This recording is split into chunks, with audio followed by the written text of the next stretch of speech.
하나님의 말씀은 미가서 7장 11절부터 17절 교독하겠습니다.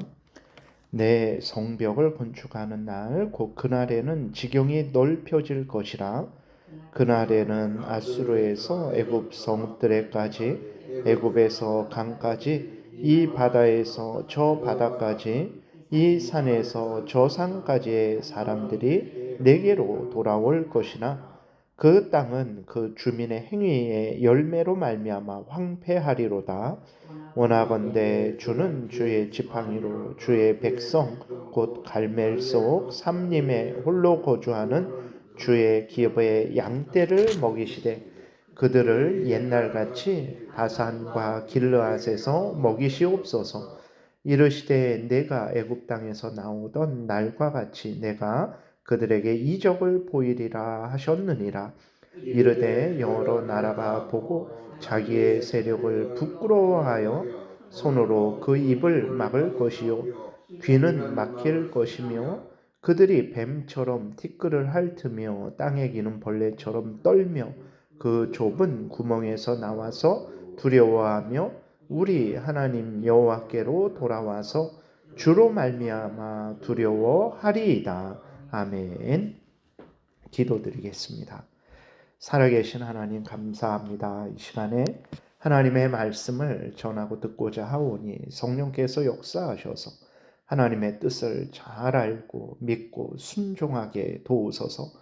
그래서 하나님의 영광을 드러내는 인생이요 이웃을 유익하게 하고 하나님이 주시는 크신 은혜 늘 누리는 우리 모두가 되게 도우소서. 예수 그리스도의 이름으로 기도드렸습니다. 아멘. 우리가 어제도 살펴본 것처럼 하나님은 어떤 분이냐 그랬을 때 하나님은 악인들을 멸하시는 분이십니다. 기도를 들으시는 분이시고 이스라엘의 빛이 되시는 분이시죠.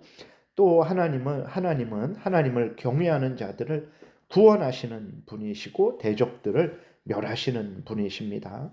이러한 하나님이시기에 하나님의 도움으로 이제 오늘 본문에 보게 되니까 이스라엘이 다시 복되게 될 것이라는 그 참으로 귀한 은혜의 약속이 주어져 있습니다. 11절 12절 다시 보니까 내 성벽을 건축하는 날 곧 그날에는 지경이 넓혀질 것이라. 그날에는 아수르에서 애굽 성읍들에까지, 애굽에서 강까지, 이 바다에서 저 바다까지, 이 산에서 저 산까지의 사람들이 내게로 돌아올 것이나, 이렇게 기록이 되어 있어요. 하나님의 은혜로 이스라엘에 무너진 성벽이 재건되는 것이고 땅이 확장되는 것이고 포로로 끌려갔던 사람들이 곳곳에서 다시 이스라엘로 돌아오게 된다라는 것입니다. 여러분, 우리는 하나님을 믿고 굳게 신뢰를 해야 돼요. 하나님이 이처럼 반드시 구원을 베푸시기 때문에 그렇습니다. 당장 힘들고 어렵다고 해서 낙심해서는 안 됩니다. 왜 그러냐? 하나님이 정하신 때가 되면 반드시 회복시키실 것이기 때문에 그렇습니다. 그러므로 우리는 어떤 형편 처지이든 흔들리지 말고 하나님이 구원하실 것이라는 소망을 굳게 하고 항상 하나님을 의지하면 하나님이 때가 되면 오늘 본문에 있는 것처럼 이 무너진 이스라엘 성벽을 건축해 주시고 그 지경을 넓혀 주시고 포로로 끌려갔던 자들을 돌아오게 하실 것입니다. 항상 하나님을 신뢰하고 의지해야 되는 것입니다. 그런데 13절에서 보게 되면 하나님이 또 갑자기 이스라엘 재앙을 내리신다라고 이렇게 말씀을 하고 있어요. 13절 보니까 그 땅은 그 주민의 행위의 열매로 말미암아 황폐하리로다. 아니 11절 12절에서는 하나님이 구원하신다고 하셔놓고 갑자기 13절에서는 왜 또 그 예루살렘 땅을 황폐하게 하시나라고 우리가 이상하게 생각을 할 수 있어요. 우리가 다시 한번 생각하면 이상한 말씀이 아니죠. 하나님의 구원의 약속은 모든 자들에게 주어지는 것이 아닙니다. 누구에게 주어집니까? 하나님의 참된 백성들에게만 주어지는 거죠. 하나님의 구원은 하나님을 경외하고 하나님의 은혜를 간절히 구하는 자들에게 하나님의 은혜가 주어지는 거죠.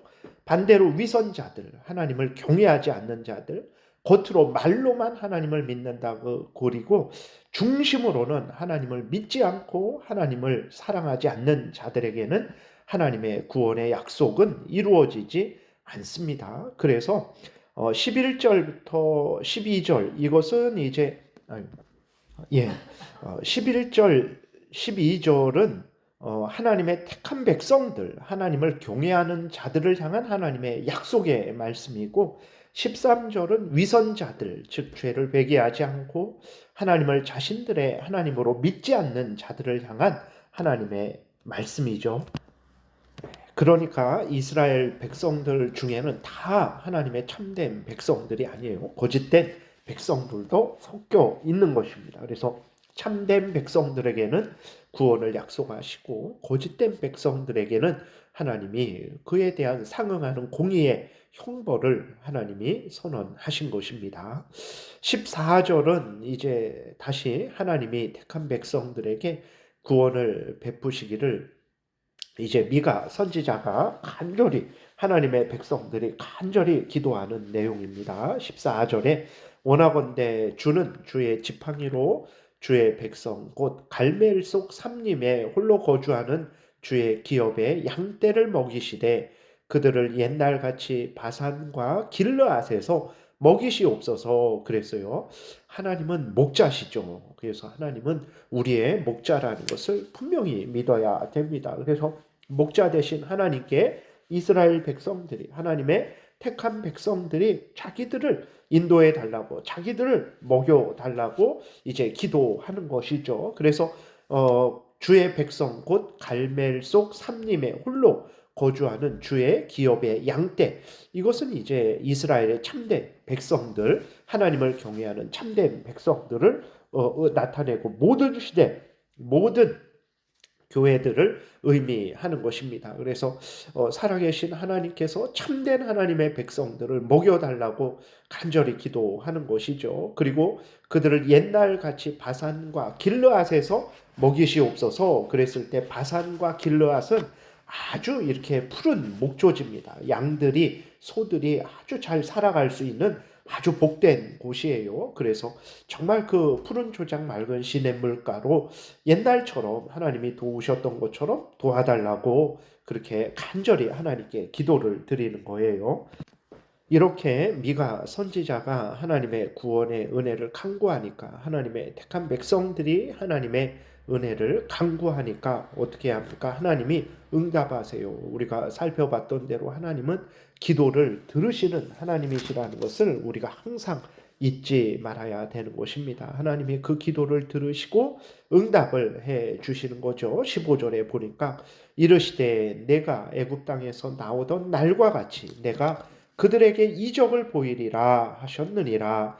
하나님께서 애굽에서 10가지 재앙을 통해서 바로를 하나님께서 멸하시고 이스라엘의 택한 백성들, 이스라엘 백성들을 인도해 내신 것처럼 미가 선지자 당시에도 하나님께서 참된 백성들에게 동일한 은혜를 내려주시겠다 말씀을 하시는 거죠. 이것은 오늘 우리들에게도 마찬가지입니다. 모든 시대, 모든 하나님의 택한 백성들에게는 하나님이 같은 은혜를 내려주신다라는 것을 굳게 믿고 우리가 항상 우리의 목자 되시는 하나님을 의지해야 되는 것입니다.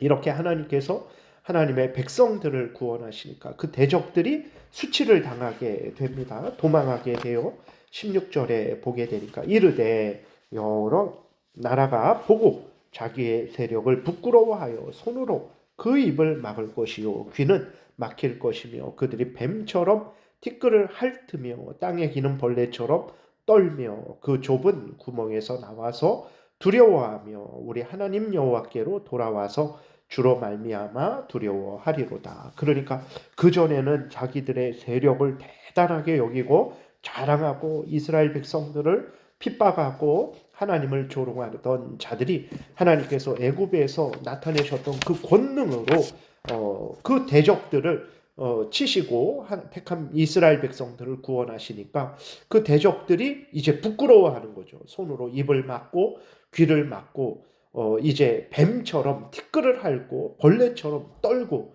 그 좁은 구멍에서 이제 두려워하고 하나님을 두려워하게 된다는 것입니다. 그래서 여러분, 우리는 항상 살아가면서 하나님이 어떠하신 분인가 늘 생각을 해야 됩니다. 성경이 알려주는 것은 무엇입니까? 하나님이 어떠하신 분인지를 우리에게 항상 알려주고 있는 거예요. 그렇기 때문에 우리는 하나님이 어떠한 분이신지를 성경을 통해서 분명히 알아야 되고, 그렇게 성경이 알려준 대로 우리는 믿으면 됩니다. 내 눈에는 도저히 하나님이 기도를 들으시는 것 같이 안 보여요. 근데 성경은 하나님의 기도를 들으신다고 해요. 그러면 아멘하고 기도를 들으시는 줄 믿고 우리는 기도해야 됩니다. 실제로 하나님은 기도를 들으세요. 내 눈에는 10가지 재앙의 권능으로 나를 보호하시지 않고 원수들을 치시지 않는 것 같아요. 근데 성경은 10가지 재앙으로 하나님께서 이스라엘 백성들을 보호하시고 대적들은 치신다 그래요. 그러면 아멘하고 우리는 하나님이 우리를 보호하시고 원수들은 멸하신다라는 것을 믿고 살아가면 됩니다. 실제로 그렇기 때문에 그래요. 그래서 우리들은 내 눈에 보이는 대로, 내가 느껴지는 대로 그렇게 판단하고 행동할 것이 아니고 하나님이 성경에서 알려주신 대로 우리는 믿고 따라야 됩니다. 오늘 본문에 보게 되면 정말 하나님이 그렇게 역사하시고 이스라엘 역사를 보게 되면 실제로 하나님이 그 이스라엘 백성들을 보호하시고 지키시고 그 대적들 손에서 구원하신 것을 우리는 확인하게 됩니다. 그래서 정말 하나님은 기도를 들으시는 분이요, 대적들을 멸하시는 분이요, 목자로서 택한 백성들을 구원하시는 분이라는 것을 굳게 믿고 하나님을 의지하십시오. 때가 되면 반드시 하나님이 구원하실 것이고, 때가 되면 반드시 하나님이 공의의 형벌로 대적들을 멸하실 것입니다. 항상 하나님을 믿고 의지하시는 여러분들 되시기를 바랍니다. 기도드리겠습니다. 살아계신 하나님 아버지, 감사합니다. 성경에서 알려주는 대로 믿고 따르게 도우소서. 성경에서 알려주는 대로 온전히 성취되는 그 놀라운 은혜를 우리가 보게 될 것을 믿습니다. 감사드리고 예수 그리스도의 이름으로 기도드렸습니다. 아멘. 하늘에 계신 우리 아버지여, 이름이 거룩히 여김을 받으시오며 나라의 임하옵시며 뜻이 하늘에서 이루어진 것 같이 땅에서도 이루어지이다. 오늘날 우리에게 일용할 양식을 주옵시고 우리가 우리에게 죄 지은 자를 사하여 준 것 같이 우리의 죄를 사하여 주옵시고 우리를 시험에 들게 하지 마옵시고 다만 악에서 구하옵소서. 대개 나라와 권세와 영광이 아버지께 영원히 있사옵나이다. 아멘. 지금은 우리 구주 예수 그리스도의 은혜와 하나님 아버지의 크신 사랑과 성령의 교통하심이 항상 하나님을 믿고 의지하는 복된 신앙생활하고자 은혜 구하며 돌아가는 하나님의 택한 백성들 머리 위에 지금부터 영원토록 함께 있을지어다. 아멘.